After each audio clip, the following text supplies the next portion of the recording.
आप देख रहे हैं विजय टाइम्स न्यूज, खबरें याफ्ता। नमस्कार, मैं केसी मिश्रा और आप देख रहे हैं खुली डिबेट। खुली डिबेट किस बात की? सिर्फ और सिर्फ दो ही मुद्दे इस वक्त वर्तमान सरकार के लिए नासूर साबित हो रहे हैं और वो जन जन से आवाज आ रही है कि महंगाई है, महंगाई है। सखी सैया तो खूब ही कमात है, महंगाई डायन खाया जात है। ये गाना तो आपने सुना ही होगा, लेकिन वास्तविकता में इसका इम्प्लीमेंट होने लगा है। जहां पर भी कवरेज करने चाहिए, जहां पे भी ग्राउंड रिपोर्ट लीजिए, पब्लिक ओपिनियन लीजिए, ये बात खुल के सामने आ रही है कि महंगाई ने आज की डेट में लोगों को खासा परेशान कर रखा है और साथ ही साथ उसकी सहेली बन गई है बेरोजगारी। ये दोनों मुद्दों से निजात दिलाने में कहीं न कहीं हमारी वर्तमान सरकार परेशान सी हो गई है। ऐसे में हमने आज एक डिबेट बुलाई है और उस डिबेट को होस्ट करने का पूरा संकल्प पूरी पारदर्शिता के साथ हमने लिया है। इसमें हमने दो मेहमानों को बुलाया है, जिसमें हमारे पहले मेहमान हैं सत्ता पक्ष, जिससे हमारा पहला सवाल होगा। सत्ता पक्ष से यहाँ पर हमारे चैनल को समय देने के लिए मंडल अध्यक्ष धर्मापुर राधे श्याम विश्वकर्मा, जो जौनपुर के सबसे तेज तर्राक मंडल अध्यक्ष कहे जाते हैं। पूरे जनपद में बताया जाता है कि ऐसा मंडल अध्यक्ष कोई नहीं है। मैं उनको इस डिबेट में इसके लिए बुलाया हूं कि उन पर ये सवाल हो और उसका जवाब वो अपने दृष्टिकोण से दे सकें। और दूसरे मेहमान हमारे हैं समाजवादी पार्टी के जिले के ब्राह्मण चर्चित चेहरे रत्नाकर चौबे जी, जो जफराबाद विधानसभा से टिकटार्थी भी हैं, टिकट की होड़ में हैं। खासा अच्छी खासी लोकप्रियता है इनकी जफराबाद विधानसभा में। पिछले 15 साल से ये लोगों के बीच बने हुए हैं, इस बात को हम भी अच्छी तरीके से जानते हैं। हमारा पहला सवाल रहेगा राधेश्याम आपसे कि महंगाई की मार, ये नारा आपका हुआ करता था जब आप सत्ता से बाहर हुआ करते थे कि बहुत हुई महंगाई की मार, अब की बार मोदी सरकार। आज वही महंगाई अपना रौद्र रूप दिखा रही है, जिस पर आप क्या अपना बयान क्या है, दृष्टिकोण क्या है? हमारा सवाल आपसे। पहले तो मैं अपने क्षेत्र की जनता को प्रणाम करता हूं और जैसा कि आपने प्रश्न किया कि पहले आप लोग महंगाई की बात करते थे 2013 से 14 से पहले लोकसभा से पहले, तो अभी एक गाना आपने गाया, महंगाई डायन जान खाई जा रही है। तो आज की परिस्थिति और 2014 की पहले की परिस्थिति क्या थी, ये आप भी जानते हैं, हम सभी जानते हैं। रही बात आपकी के अनुसार की महंगाई, जनता आपसे करेगी महंगाई है, महंगाई है, महंगाई है। मैं तो कह रहा हूं कहीं नहीं महंगाई है। आप बता दीजिए, वह घर भी बिटिया की शादी में बाइक दे रहा है, वह घर भी बेटे की शादी में बाइक लेना चाह रहा है, जिसके पास रहने के लिए पक्का मकान नहीं है। उस पक्का मकान को बनवाने के लिए कटिबद्ध हैं हमारे यशस्वी प्रधानमंत्री जी और कटिबद्ध हैं हमारे यशस्वी मुख्यमंत्री जी। अभी आप 2 दिन पहले देखे होंगे कि उत्तर प्रदेश के यशस्वी मुख्यमंत्री जी, देश के यशस्वी प्रधानमंत्री नरेंद्र मोदी जी ने विभिन्न जनपदों में कार्यक्रम करवा करके गरीब जनता को, जो कह रहे हैं कि महंगाई मार रही है, जनता गरीब नहीं, जनता कह रही है महंगाई मार रही है। ये तो विपक्ष को राजनीति करने का कोई मौका नहीं है, इसलिए कह रहे हैं महंगाई है। विपक्ष से याद आया, आवाज सुन लीजिए मेरी बात। आवास की चाबी वितरण की गई जी और उन्हें उस आवास छत, जो पक्का मकान उनके पास नहीं था अब तक, वो कार्य करने का कार्य माननीय देश के यशस्वी प्रधानमंत्री जी ने किया, उत्तर प्रदेश के मुख्यमंत्री आदित्य योगी जी ने किया। आप महंगाई की बात कर रहे हैं, महंगाई कहाँ महंगाई भाई? महंगाई 3 चीजों पर है राधेश्याम, महंगाई 3 चीजों पर है। पेट्रोल, डीजल और रसोई चलाने वाला गैस सिलेंडर। और गैस सिलेंडर की बात कर, किस गैस सिलेंडर की बात कर रहे हैं आप? 2013 के पहले गैस सिलेंडर की आप लिस्ट उठा के देख लीजिए। 1000 से लेकर के 1100 रुपए, 800 रुपए गैस सिलेंडर मिलता था। लाइनें लगानी पड़ती थी 3-3 दिन तक, 4-4 दिन तक, हफ्तों तक सिलेंडर नहीं मिलता था जनता को। आज योगी जी की देन है, प्रधानमंत्री जी की देन है कि वही गैस सिलेंडर आप देख लीजिए कम पैसों मिला और सब्सिडी भी मिल रही है। हम यहाँ पर जवाब चाहेंगे रत्नाकर चौबे जी, आप अपना दृष्टिकोण बताएं कि वाकई में जो महंगाई को एक सिरे से नकारने की कोशिश में लगे हुए हैं राधेश्याम, जबकि वर्तमान सरकार में वो एक पदाधिकारी है और उनका अपना एक दायित्व भी है कि हम किसी भी तरीके से कोई भी जो प्रहार हो उससे बच सकें। आप अपना दृष्टिकोण बताएं कि महंगाई अगर नहीं है तो कैसे, और है तो कैसे? आपको बहुत बहुत धन्यवाद है। पहले तो हम क्षेत्र की जनता को प्रणाम करते हैं, अभिवादन करते हैं उनका। ये भारतीय जनता पार्टी के लोग, जैसा कि अभी आपके वक्तव्य विश्वकर्मा जी का आपने सुना, अब पूरी जनमानस जनता सुन रही है, महंगाई नहीं है इनका कहना है। देखिए, भ्रष्टाचारी लोग जो भ्रष्टाचार में डूबे हैं, जो रात दिन दलाली करके अनाप शनाप पैसा कमा रहे हैं, उनके लिए महंगाई नहीं है। लेकिन जो आम गरीब किसान मजदूर नौजवान जो खेतों में काम कर रहा है, जो गांव में रह रहा है, जो कि झोपड़ी में रह रहा है, उससे जाकर के पूछिए वह डीजल पेट्रोल की जो किल्लत है, जो महंगाई मार पड़ रही है जनता के ऊपर, आज वह महंगाई को लेकर के, डीजल को लेकर के आप विचलन करिए जाकर के।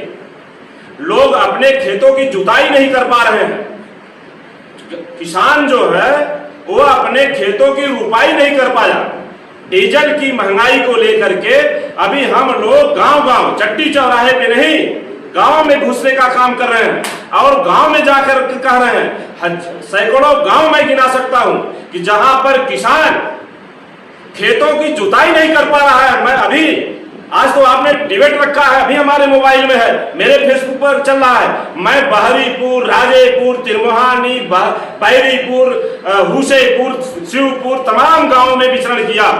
कल की मैं बात कर रहा हूं और लोगों से मैंने जवाब चाहा, मैंने पूछा, उन लोगों ने खेतों में झाड़ जाम गए हैं, लोग जुताई नहीं कर पा रहे, कह रहे 50 रुपए 60 रुपए बिस्वा की जुताई चल रही है, हम क्यों कैसे जुतवा पाएंगे? एक तो हमारे पास पैसा नहीं है, ये दूसरे इतनी महंगाई है, 50 रुपए 60 रुपए बिस्वा की जुताई चल रही है, उससे हम जुताई नहीं कर पा रहे हैं। और दूसरे जुताई करके भी क्या करेंगे? अगर ऋण कर्ज लेकर के हम किसी तरह से अगर जुताई भी कर दे तो ये योगी के जो साथी छुटे हुए हैं, जो बछड़े के रूप में, गाय के रूप में, उसमें से कुछ होने वाला नहीं है। ताकि हम उस जुताई को कराने में समर्थ भी है डीजल की महंगाई को लेकर के, और कराने से हमको कोई फायदा भी नहीं है कि जो उनके चेले घूम रहे हैं योगी के, वो खा जा रहे हैं। तो किसान जो है बेहाल है, परेशान है, भूखों मरने की कगार पे है। जहां तक आपने कहा आवास की चाबी पकड़ाई जा रही है गरीबों को, पहली बार ऐसी बात आई गई है कि आवास नहीं दिया जा रहा है बल्कि उसकी चाबी दी जा रही है। अरे आप लोगों को सीख लेना चाहिए, जो नक्शा माननीय मोदी जी दे रहे हैं वही नक्शा राष्ट्रीय अध्यक्ष माननीय अखिलेश यादव जी जब मुख्यमंत्री थे 2012 से लेकर के 2017 के बीच में, लोहिया आवास के नाम से जिस गरीब का लोहिया आवास बन गया हो उसको जाकर के देख लीजिए, जो प्रधानमंत्री आवास बना हो जाकर के उसको देख लीजिए। राष्ट्रीय अध्यक्ष अखिलेश यादव ने 3,25,000 रुपया देकर के लोहिया आवास को बनवाने का काम किया। वही नक्शा, वही व्यवस्था, महंगाई और बढ़ गई है। गरीबों को 1,20,000 ये लोग झुंझुना पकड़ाने का काम कर रहे हैं और गरीब बेचारा अपने कर्ज लेकर के, गुआम करके, अपने गाड़ी का पता नहीं कैसे भूखमरी के कगार पे है। इनका मानक है कि जो घास फूस की मड़ई में जीवन यापन कर रहा है, जो महागरीब कैटेगरी का है, उसी को हम आवास मुहैया कराएंगे, प्रधानमंत्री आवास। हम इनसे जानना चाहेंगे कि जो व्यक्ति की हैसियत नहीं है, 10,000 5,000 वो भूखों मर रहा है, उसको एक टीन सेट रखवाने की हैसियत नहीं है, आप 1,20,000 रुपया दे रहे हो आवास के लिए, वो 1,20,000 में वह नक्शे से, मैं इन्हीं को विश्वकर्मा जी को चैलेंज करता हूं। यहाँ पर आपको मेरी बात हो जाने दीजिए, मैं इनको चैलेंज कर रहा हूं कि 1,20,000 में दे रहा हूं, सेम टू सेम नक्शा जो प्रधानमंत्री मोदी जी का आवास का है, ये बनवा दे इनके सामने, मैं राजनीति करना छोड़ दूंगा। मैं यहाँ पर आपको रोकना चाह रहा हूँ। जो इन्होंने कहा कि केवल और केवल चाबियां मिल रही हैं, आवास नहीं मिल रहे। जो लोहिया योजना थी आवास की, उसके दौरान जो पैसे मिलते थे एक संपूर्ण मकान बनाने के, उसमें भी कटौती इस महामारी कोविड काल में, या यूं कह लें कि जो आर्थिक महामारी चल रही है देश में, उसको ये लगा के कह रहे हैं। उस दरमियान क्या कुछ आप कहना चाहेंगे, कैसा इन पर प्रहार है आपका? भाई साहब, अभी आप देख रहे होंगे कि मेरे बड़े भाई समाजवादी पार्टी के नेताजी बोल रहे थे कि लोहिया आवास हमने देने का कार्य किया, माननीय राष्ट्रीय पुलिस यादव जी ने देने का कार्य किया 3,25,000 और हमारी पार्टी के कार्यकर्ता को, हमारे पार्टी के नेता को इन्होंने भ्रष्ट बताया। मैं बता दूं ये 3,25,000 किसको देते थे? अभी इन्होंने कहा, एक और चीज इन्होंने कहा उसमें कि घास भूसे की जो मड़ई था उसी को दे रहे हैं। तो आवास की जरूरत किसे है? जिसके पास पक्का मकान है। अरे भाई आवास की जरूरत तो उसी को है ना जिसके पास पक्का मकान नहीं है, जिसके पास टिन सेट नहीं है, जो मड़ई में रहता है, जो पेड़ के छांव में रहता है, जो पॉलिथीन लगा के रहता है, उसे आवास की जरूरत है। और आपने कहा कि हमने लोहिया आवास देने का कार्य किया। मान्यवर मैं बता दूं आपको कि मेरी सरकार ने किसी को चिन्ह के पहचान के कार्य नहीं की है। पहली बार हुआ है आजादी के बाद, पहली बार अगर वंशियों का ख्याल करने का कोई काम किया, सबसे निम्न स्तर का समाज है, सबसे निम्न स्तर पे लोग मानते हैं, मैं नहीं कहता, लोग मानते हैं। और अभी आपने भी उस बात को कहा, मुसहर समाज, आप यही बगल में चले जाइए, उत्तरगावा ग्राम में, नैनसर में चले जाइए, गजरा में चले जाइए, मोहद्दीनपुर में चले जाइए, आप चले जाइए गद्दोपुर में, देख लेंगे कि एक एक मुसहर को माननीय मुख्यमंत्री जी ने मुख्यमंत्री आवास योजना के तहत आवास देने का कार्य किया, बनवाने का कार्य किया। राधे से और मेरी बात सुनिए, आपने आरोप लगाया कि भाजपा के लोग महंगाई कैसे मानेंगे, वो तो दलाली कर रहे हैं। भाई साहब मैं आपको बता दूं, दलाली तो आपका सिस्टम कर रहा था, जिसे हमने खत्म करने का काम किया। आपने कहा कि किसान जुताई नहीं कर पा रहा, किसान ट्रैक्टर नहीं चलवा पा रहा, किसान बीज नहीं खरीद पा रहा है। आपकी सरकार में 2012 से 17 की सरकार में, माननीय अखिलेश यादव जी की सरकार में, मुझे भी ज्ञात है कि जब लोग यूरिया के लिए लाइन लगाते थे, डाई के लिए लाइन लगाते थे, लाठीचार्ज की जाती थी। आप उस चीज को ना भूलें। आज हमारी सरकार है, आप पता लगा लीजिए, हर सेंटर पे हर समय यूरिया उपलब्ध है और किसान को मिल रहा है समय से। रही बात जुताई की, आपने कहा ना एक चीज कि जुताई नहीं कर पा रहे, तमाम गांवों का आपने विचरण किया।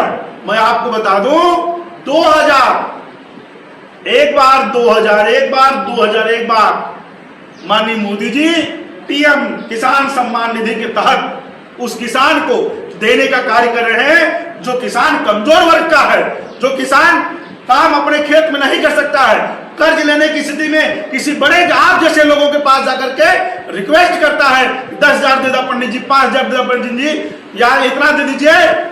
वो व्यक्ति वहां से कर्ज लेता था बड़े लोगों से। लेकिन मैं बता दूं 2000-2003 की कौन कौन सी खेती होती है, ये 3 है ना मौसम है खेती का, तो 3 बार जुताई का सरकार ने पैसा दिया।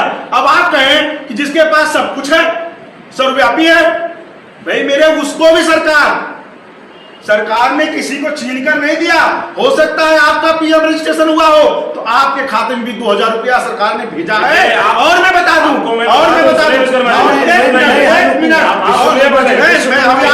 अभी आप बोले मैं नहीं रुका, अभी आपने बोला, आपने किसानों को भिक्षा नहीं चाहिए। 2 मिनट, आप जब सरकार में नहीं थे, आप कर करके आए थे हम किसानों के आय को दुगुना करने का काम करेंगे। 2,000 रुपया किसानों को भिक्षा नहीं चाहिए, उनके आय को दुगुना करने का काम करिए। आप अभी यूरिया की बात आपने उठाया है। समाजवादी पार्टी में चाहे वो सचिव कार्यालय रहा हो, जिसको बोलते हैं वो आपका जहां से खाद बीज मिलता है, चाहे दुकान रहे हो प्राइवेट, हर जगह पर खाद डाई यूरिया मनमाने ढंग से लोगों को मिल रहा था। लेकिन आप लोगों ने किसानों के साथ चोरी करने का काम किया। आपने बोरी में 5 किलो यूरिया चुराने का काम किया। पहले 50 किलो की बोरी आती थी, आपने 45 किलो करने का काम किया। आप लोग चोर हैं, 5 किलो चोरी करने का काम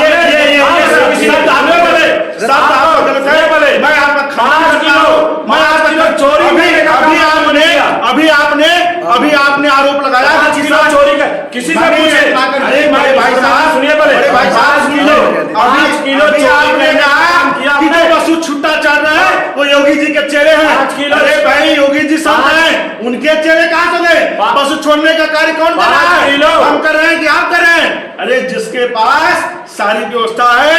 और जब तक गैया दूध देती है तब तक बछड़ा अपना भाई लगता है, गैया माता लगती है। और जिस दिन गैया दूध देना बंद कर देती है उसी दिन आप सब छोड़ देते हो और क्षेत्र में लोगों का, किसानों का नुकसान होता है, तब गुमराह किया जाता है जनता को। ये तो योगी जी के चेले हैं। हम योगी जी के दोनों महान भावों से कहेंगे कि भाषा की मर्यादा का ख्याल रखें। आप लोगों को आप देख लीजिएगा, एक बार भी अशब्द मेरे में नहीं आया। आपने पहली बार भ्रष्टाचार का आरोप लगाया, चोरी का आरोप लगाया।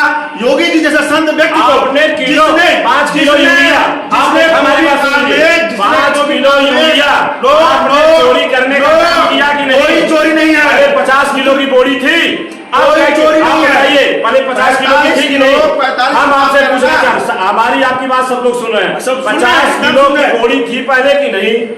50 किलो की बोरी थी, तब 5 किलो चोरी के करने का कार्य आप करते थे, आपके सचिव अधिकारी करते थे। भाई 48 किलो होता, आप चलिए देख लीजिए, 45 किलो बोरी का दाम जितना लिखा होगा इससे अधिक। इस समय अगर कोई कॉपरेटिव कोई एजेंसी लेती है तो चैलेंज करता हूं उस एजेंसी आप का। बता रहे हैं ना कि बताइए कि बोरी 5 किलो की आ रही है। 5 किलो की बात से याद आया, 5 किलो राशन भी सरकार ने फ्री दे रखा है इस वक्त, और गांव-गांव में ये योजनाएं चल रही हैं, लोग लाभान्वित हो रहे हैं।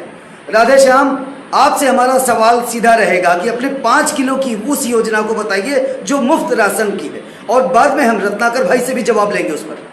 सही कहा।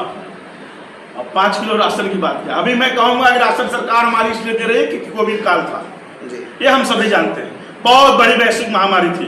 देश के यशस्वी प्रधानमंत्री जी ने एक बहुत बड़ा निर्णय लिया, सरकार के खजाने से गरीब जनता के लिए एक यूनिट 5 किलो प्रति व्यक्ति माह में 2 बार देने का कार्य करे। एक बार नहीं, माह में 2 बार निःशुल्क अन्न वितरण करने का कार्य कर रही सरकार।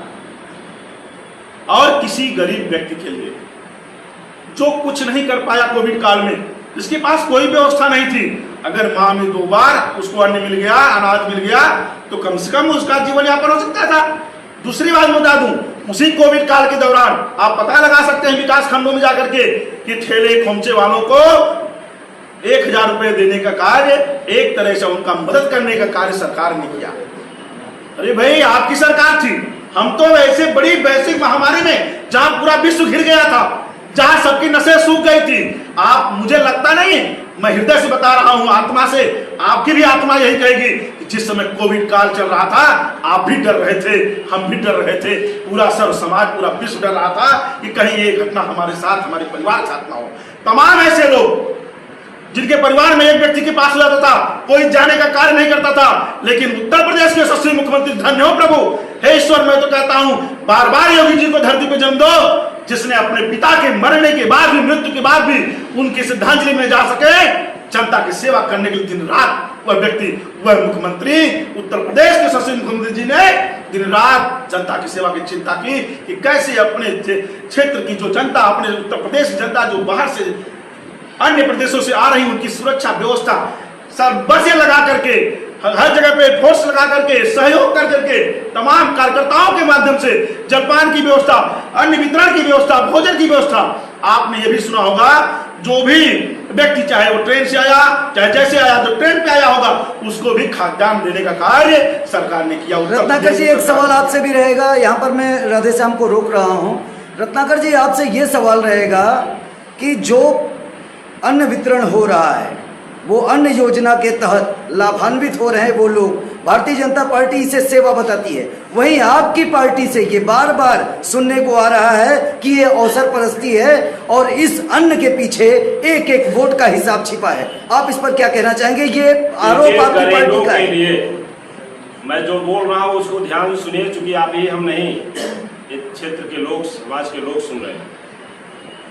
अन्न योजना हमारे देश में समाजवादी पार्टी के द्वारा अंत्योदय के माध्यम से जो अपाहिज, बहुत निचले दबे कुचले लोग थे, उनके लिए अंत्योदय कार्ड, जिस पर एक कार्ड पर 35 किलो गल्ला उपलब्ध कराया जा रहा था। मैं रोकूंगा एक मिनट, भाई साहब एक मिनट, मैं सिर्फ बीच में आपने बोला, 1 मिनट, बीच में भी आप, मैं बोल रहा था, बोले थे अंत्योदय पूरे विश्व देश में अंत्योदय पूरे देश में इनका संबोधन है, अंत्योदय पूरे देश में इनकी सरकार ने लागू किया। अंत्योदय मान्यवर बड़े भाई साहब, अंत्योदय अटल जी ने लागू किया। मैं जो कह रहा हूं सुनिए पहले उसके अपने कार्यकाल की उपलब्धियां गिना पहले देश में, पहले सुनिए, देश में पूरे देश में। शर्मा जी सुनिए, आपसे तेजी आवाज में अपने कार्यकाल की उपलब्धियां गिना रहे हैं। आपने कहा, भाई साहब ने कहा, हमने भी सुना। उत्तर प्रदेश में अंत्योदय कार्ड गरीबों के लिए बनाई गई थी। बीपीएल कार्ड के माध्यम से उन 70% लोगों को गल्ला मुहैया कराया जाता था जो गरीब किसान मजदूर तबके के लोग गांव में रहते थे, जो जिनके पास साल भर के लिए 12 महीने के लिए अन्न व्यवस्था उत्पन्न नहीं हो पा रही थी, उनके लिए और बीपीएल कार्ड जो है उनको बीपीएल के माध्यम से अन्न जो है उनको मुहैया कराया जाता था। आपने महामारी का बात किया, अभी आपने देखा कि जिस समय लॉकडाउन लगाया गया था, सारे जनमानस करा रहे थे कि बॉम्बे से 4 व्हीलर से लोगों को चलना पड़ता है। एक बार रूह कांप जाती है कि 4 व्हीलर से मुंबई जाना है जो 1700 किलोमीटर दूरी रखता है। यहाँ से लोग पैदल चले हैं, साइकिल से लोग चल दिए, मोटरसाइकिल से लोग अपने परिवार को लेकर के चल गए। तमाम लोग बेचारे बंबई से चलने में, जौनपुर आने में, बनारस बलिया पहुंचने में जो बेचारे अपने प्राणों की आहुति दे दिए, मर गए, पानी के लिए तरस गए, भोजन के लिए तरस गए। इस बीजेपी के सरकार में उनके लिए कोई प्रकार की किसी प्रकार का कोई सुविधा मुहैया नहीं कराया गया। तमाम समाजवादी पार्टी के लोग, आप लोग देखे रहे होंगे, सड़कों पे बिस्लेरी देने का काम, नाश्ता पानी व्यवस्था देने का काम उन्होंने किया। समाजवादी पार्टी के लोगों ने तमाम व्यवस्था आपके जौनपुर में कोरोना काल में आपने देखा कि इनका जो मुहिम छिड़ा हुआ है, देश के नौजवान को, गरीबों को, मजलूमों को, छात्रों को जिस तरह से ये लोग पंगु बनाने का काम कर रहे हैं। पहले कह रहे थे हम देश को 2 करोड़, जब सत्ता में आएंगे प्रतिवर्ष 2 करोड़ नौकरी देने का काम करेंगे, बड़े बड़े उद्योग ला करके लोगों को व्यवसाय देने का काम करेंगे। लेकिन ये लोग पकड़ा रहे 5 किलो गल्ला बांट करके, ये लोग अपने हाथ से अपनी गाल थपथपाने का काम कर रहे हैं। हम कह रहे हैं खाली गल्ला देने से लोगों का विकास होगा, गल्ला देने से लोगों का गुजर बसर होगा? हम कह रहे हैं हमको रोजगार चाहिए, आपकी भीख नहीं चाहिए। हम गल्ला उत्पन्न कर लेंगे, हम गल्ला को खरीद लेंगे, हमको व्यवसाय दीजिए, सुनिए पहले, हमको व्यवसाय दे दीजिए, हमको रोजगार दे दीजिए, हमको नौकरी दे दीजिए। इस तरह कोरोना काल में आप अभी जा करके देख लीजिए, अभी कुछ दिन से 1-2 दिन से कॉलेज खुले हैं, विद्यालय खुले हैं। नहीं, उस समय जिस समय आम छोटे तबके के व्यवसायी भूखों मर रहे थे, एक मिठाई की दुकान बंद करा दी गई थी, पंचूरन किराना की दुकान बंद करा दी गई थी, तमाम दुकानों को बंद कराया गया। इसलिए दुकानों को बंद कराया गया, सुन लीजिए, एक भी दुकान पंचूरन, लॉकडाउन में सारे दुकान बंद कराए गए। लॉकडाउन में सारे दुकान, सुन लीजिए, लॉकडाउन में सारे दुकान बंद कराए गए। उस दुकान को खुलने से जहाँ एक व्यक्ति,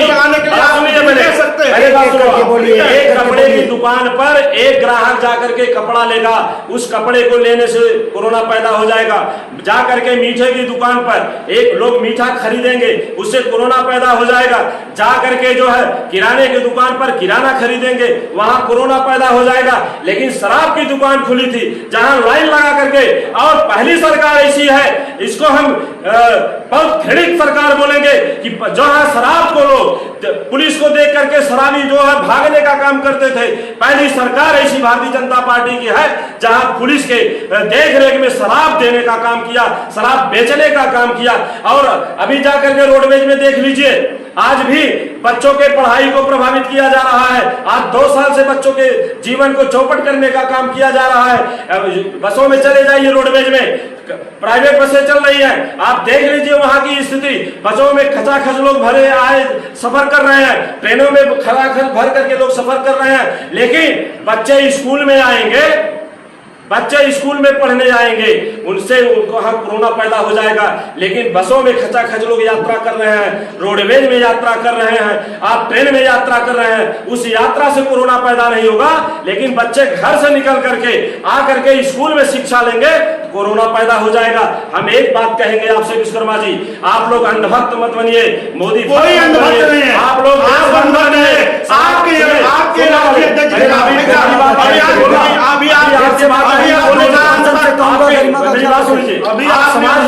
मेरी बात सुनो, अंधभक्त आप आप समाज हैं। हित की बात करो, आप समाज के हित की बात करो।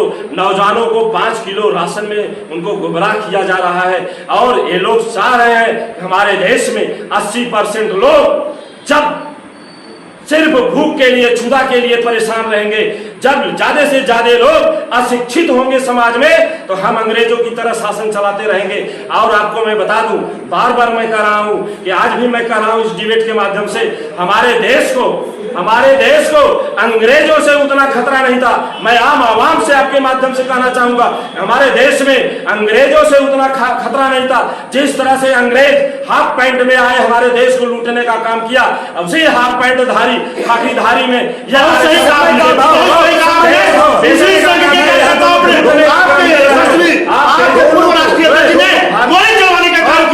किस समाज की बात करते हैं आप? नेताजी आप किस समाज की बात करते हैं? आप रोकिए इनको, मैं रोकना चाहता हूं इनको। रत्नाकर चौबे जी, हम दोनों को इसमें रोकते हुए समय का अभाव है, समय का अभाव है। एक अंतिम शब्द अभी आपने कहा, अरे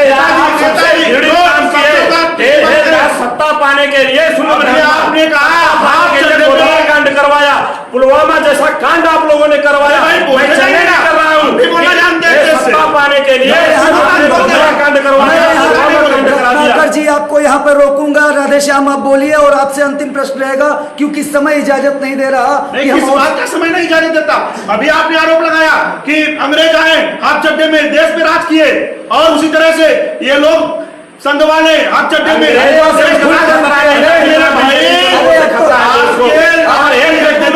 जो सत्ता में आने के पहले गोली चलवाने का काम किया, सत्ता में आने के पहले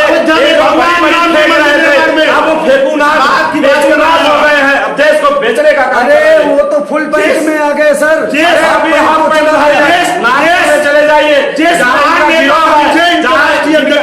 नागपुर में जाइए, अंग्रेजों के निवास में बैठे पड़े हैं। देखिए, मैं हाथ जोड़ता हूँ, विनती करता हूँ आप लोगों से। मैंने दोनों को शालीनता पूर्वक बुलाया, मैं तो शालीनता लेकिन मत यहाँ करो, पर ये आरोप पे आरोप, झूठा आरोप। नहीं आप बता दीजिए, बड़े कदमकारी लोग हैं। अगर इनको सत्ता से हमारी राष्ट्रीय अध्यक्ष हमारे प्रदेश के समाजवादी की बात करते हैं, जो है समाज चिंता की बात करते हैं। हमारे देश में एयरपोर्ट जो है अडानी के शुरू से दिया गया, उद्योगपतियों को मिल गया। आप दूसरे को भी बोलने का मौका दीजिए जरा। बोलेंगे क्या इनके पास क्या है? अरे भाई, आप जब से आए हैं तब से गरीबों का शोषण कर रहे हैं, आप देश को बेचने का काम कर रहे हैं, धर्म को बेचने का काम कर रहे हैं। लाल किला को इन लोगों ने बेचने का काम किया। सबसे बड़ा है हिंदुस्तान के आजादी के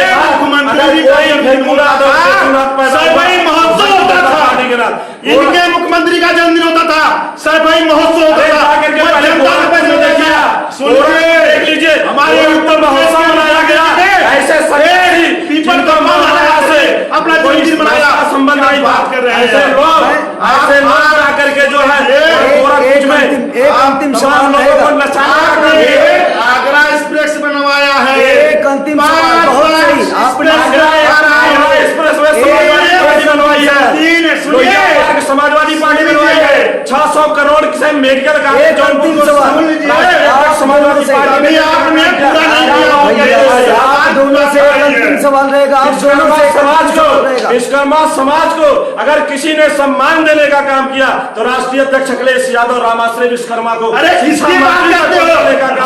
किसकी बात करते हो?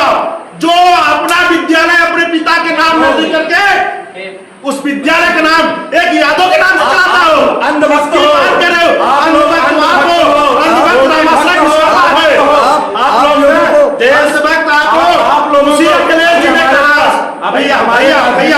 भैया मेरे पास सुनो, हमारे पास वीडियो है भैया मेरे पास गरीब किसान मजदूर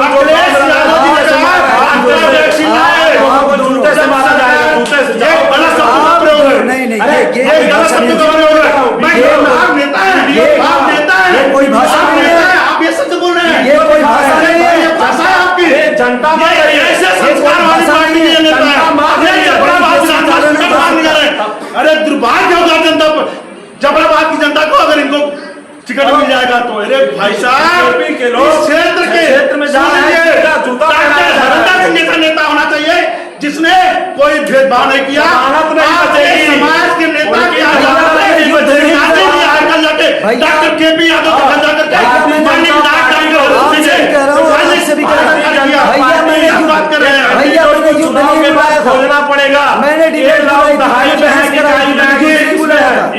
निर्दयी इतनी है, इन्होंने कहा कि कोविड की वैक्सीन लाओ। जब कोविड की वैक्सीन आ गई तो इनके राष्ट्रीय अध्यक्ष जी ने कहा, जिनके अंधभक्त है, कि ये भाजपा की वैक्सीन है, इसे मत लगवाना।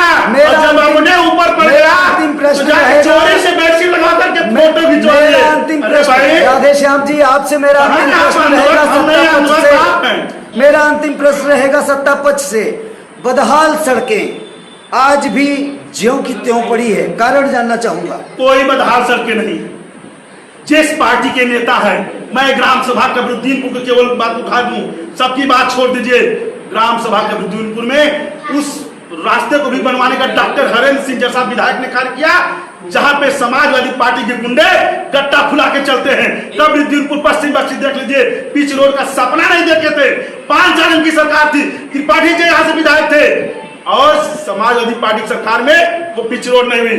आप यही चलिए मेरे साथ, यही बगल से मालती देवी के पूरब से पिच रोड गया है रेलवे लाइन तक, वहीं से फिर फल गया है, पूरब चला गया, पश्चिम चला गया। स्टेट बैंक नहीं, मैं दूर नहीं, आप सड़क की बात करना।